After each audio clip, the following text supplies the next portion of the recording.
pag-uusapan natin sa video na ito ay ang archives sa Facebook Messenger. So pag bago ka pa lang sa channel na ito, huwag mong kalimutan i-subscribe and i-hit ang notification bell para lagi kang updated sa mga in-upload ko na video.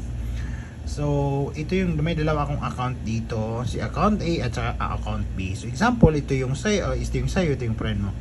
So i-archive natin. So ano ba yung archive? So example natin, ito nag-message siya, makikita niya siya dito, hi. So makikita dito sa kabila, hi. Then nandito sa list mo, sa tutorial na ito marami ka, isa lang yung ano ko dito, friend ko, para sa demo. So sa inyo marami yan. And paano mag-archive? I-long press mo lang dito. Halimbawa i-archive mo yung friend mo na to, tapos makikita mo dito na archive. So yan, na-archive na siya. So pag nag-chat tayo si friend mo, lilitaw din yung archive. So ayan.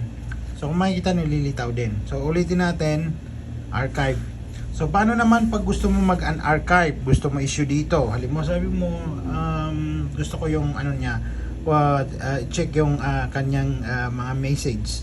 So punta ka lang dito sa tatlong dot na yan, then punta ka dito archive. So yan, nandyan yung mga archive mo. So pwede mo na siyang actually dyan buksan dyan. Then pwede na kayo mag-chat ulit.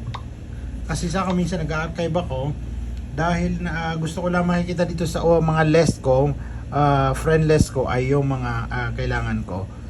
So yan, pwede mong yan, long press din, unarchive din, nandito na siya sa yung chat, nandito na ngayon yung sa list mo. So hanggang dito lang, and huwag niyong kalimutan i-like and subscribe ang aking YouTube channel.